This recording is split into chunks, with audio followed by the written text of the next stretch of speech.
Hello, hello, hello. I hope everyone is having a wonderful afternoon. Today is Wednesday, January 18th, 2023. Hope everyone is doing fantastic today. It has been God on and off rainy.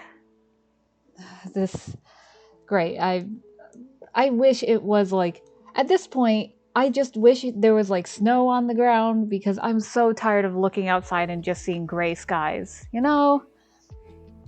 But other than that, today has been pretty good. I stayed up a little. Okay, I stayed up later because Bad Batch was last night. Phenomenal episode.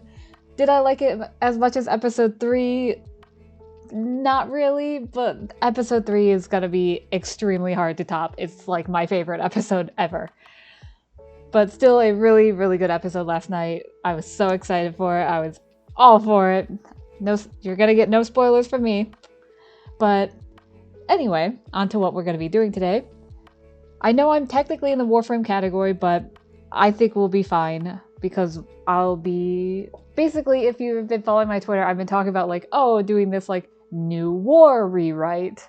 And it's not really a rewrite, more of like an edit to the events that happened in the new war. And the reason this came about was Brozime was like, oh, I'm going to replay the new war to show off the Drifter fashion because it's funny. And replaying through the new war, seeing these scenes again, like really, it got into my head the idea of like when I first played the new war, like it's a phenomenal quest. It took me 4.5 hours. I loved it all the way through. But afterwards, I still had a few like questions, like some things felt off. And I think one of the main things, and I can say this because it's been a year, if you haven't played the new war, go play the new war. But one of the things I was sort of dissatisfied with was Era's sudden turn, like between Act 2 and Act 3, from being all for Ballas and helping that agenda to now, oh, I'm helping the Tenno. It's like, it felt too sudden, and I think DE did like say that they had more for Era, but it got cut. So today, we're going to be working on like our sort of rewrite. So it's going to be long. Well, in short terms, wait a second. I forgot to fully set up. Now we're fully set up. Okay. Got to be in Discord.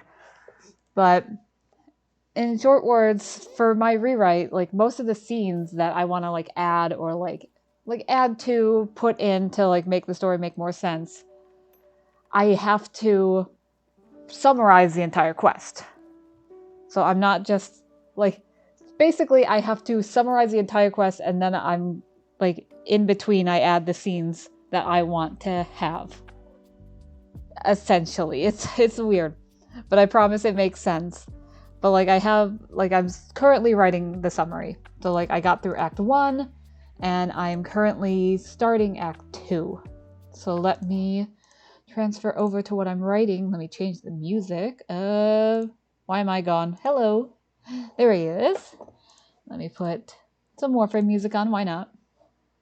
And I should bring over my notes page because I have a lot of notes for Warframe, and I am going over the wiki. So like I have the wiki summary up, but I want to write the quest in my own words because that just feels cheap, you know? Just copy and paste the wiki. Plus, in my view, the wiki isn't covering everything. And like they're leaving out important things that I think are like good to mention, or like, oh, they go into like, I don't need this in my recap, I can summarize it in a sentence. I would also like to capitalize all my fucking weapon names.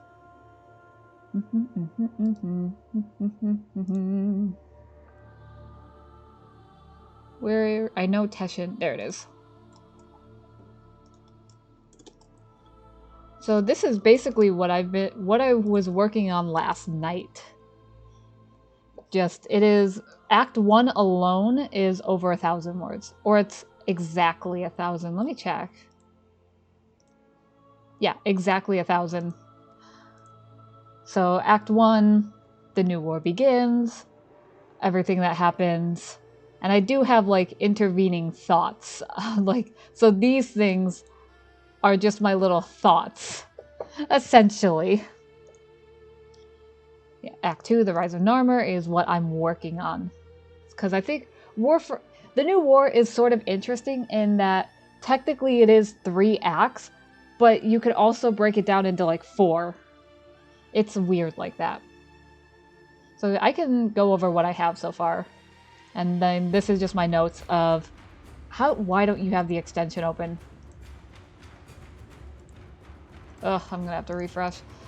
Let's let that refresh, get the dark mode. Because I am using an extension for Google Chrome that lets me have this in dark mode. It's so nice. So I have all operator names. Oh man. Warframe is my favorite game. I have a shit ton of notes for this game. Like, headcanons, ideas, like, ways that like, oh, the story doesn't make sense. I'm gonna make it make sense. Like, this was, I think, the first few paragraphs I wrote for like the story I was writing, but I scrapped it because I changed it. This note is still, I like this idea for the operators. Like, the operators have their own little in-factions. You know. And then this is continuing on of how the Empire is structured. Because it makes no sense. Like, you dive into the lore, it's like, there's not a lot of, like, rhyme or reason here. God damn it, I'm gonna figure this out. Because Warframe just throws names at you, and it's like, okay. It's like, oh, the Orcan Empire. Like, there's, I think, still a debate on if the 7 emperors and the 7 executors, if they're 2 different, like, councils or whatever.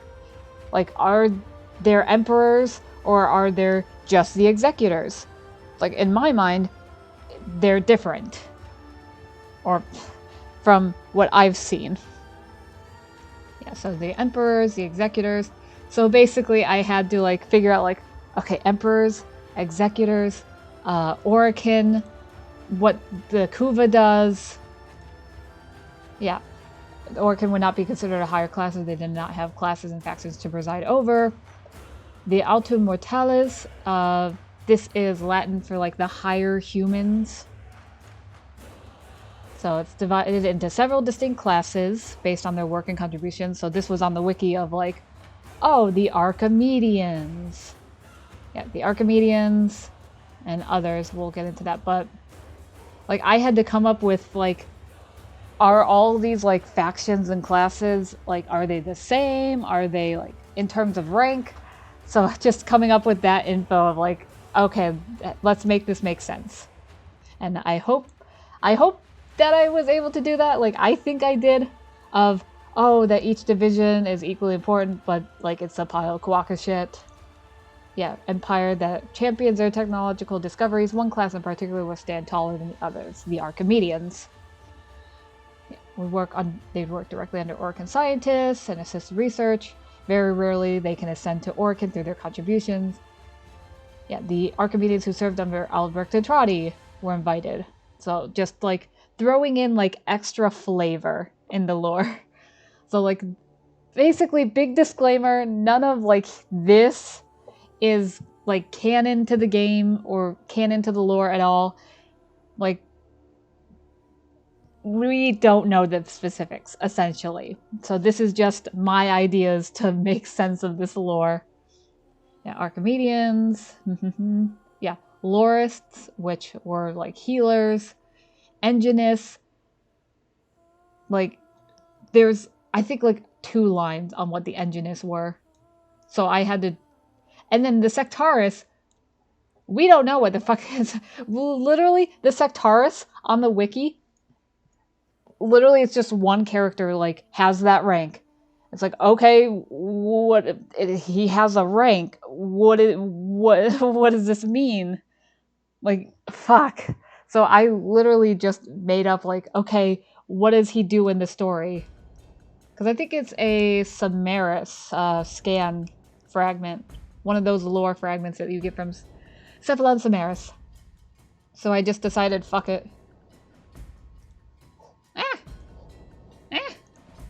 Trying to make sure the music's not too loud. It is a little bit. Warframe, stop being so loud. So basically this entire sentence is, well, there's one character that has this rank. I guess this is what they do. Yeah, so then we have Dax soldiers underneath, the elite warriors, then we have regular humans. Yeah, regular humans. And then I think I left off there, but I think afterwards was going to be like the Corpus Guild or the more Merchant Guild. So like the middle class, roughly. Though I was throwing around ideas of like, aren't Corpus just humans? Like in what ways are they distinct? And in what ways are they similar? Like, would the Corpus be their own rank in this system? And then below, like at the bottom, was the Grineer, because the Orcan are assholes. But basically, what I'm doing is summarizing the new war. So, like, I have everything like, like call 176, like, and what he does. So I've basically been going through this. So, like, Desperation, like, call Lucicornth Prime from a fallen Rhino, while, like, Sentients are making sure there are no survivors. And this is sort of my note of, like, it would be interesting, because I think Roseanne pointed out, or someone pointed out, of, it would be interesting if the Duviri Paradox had a Rhino with a Corinth Prime weapon as an option for the Drifter to choose from in the quest. Because in the trailer, if you have not seen, or the gameplay demo they showed last TennoCon, like, the Drifter entered a room with Teshin the Grey, and there were warframes for them to choose from. And Drifter tried to awaken them, and Teshin was like, as I thought. Well, as I thought the hard way, then. That's what Teshin says in the New War. Not New War, in the War Within. My goodness. He says, basically, as I thought. Didn't think this time would be any different. So I think it'd be really interesting if in the Duviri Paradox we sort of get that closure. Like, it's sort of like this one thread of, like, it'd just be funny if we got, like, confirmation of, like, why this Rhino, like, just this basic Rhino, not even Rhino Prime, has a Corinth Prime. Like, why? Like, okay, like, just a new baby MR2 Rhino has a Corinth Prime? Uh-huh. So it'd just be, yeah, it thrown into the same portal that the Hand of the Lotus comes through, like, in the Duviri Paradox and in the New War when we see her hand get chopped off and fly into the portal. It'd be interesting, like, it'd be that coming full circle moment of, oh, hey, that's funny.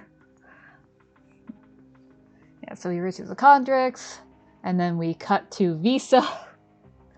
God, Viso's section is one of my favorites, just in terms of, I refer to Viso by his name once. It's so fucking funny. Because the rest of the time, like, it's one of my favorite jokes of the Warframe community, because Alad, in the new War Quest, refuses to call Viso by his name. Like, he's like, Tiso. Like, it's Viso, sir. So it's just so funny. Like, man gives his life for the cause of fighting against the Sentients, and yet the community just goes, Vico? Tiso? So I refer to him Viso once just to, like, clarify this is who I'm talking about. And then I legit had to think about, do I do the funny thing and only refer to him as Vico, Venmo, Tiso? I think I counted last night after I wrote the paragraphs. I was like, I referred to Viso like 9 times. I only referred to him as Viso once. Like, Viso, Vico, Venmo, Tiso. Yeah, this is, I still think this should be in-game. The voice lines are already in-game. I feel like DE can make it so this they can make it so it's in-game, because I feel like it should be. That the voice lines for the Breacher mowers and Striker mowers, they're fucking incredible. Just the Striker mower going like, please rate this customer experience. Oh man, the Breacher mower, like, ooh, I love puzzles. Like, glorious destruction. And, oh man. Like, they're incredible, and I'm still, like, I feel like we should be able to have them for, like, companion mowers. Like, I don't use the companion mowers because Immortal Cat that I have, but I think it'd be funny. So moving on to the names again. Vero. Vero, Vito, Vibo, Vipo, Visa. And then 07, obviously. Man. So this is... the Tenno Railjack joins. Approaching Pergasa. I know I was thinking of... I know last night, because I wrote this last night. Well, okay, I'll be honest. I wrote this last night. It was 1 a.m. I think I started... Did I start...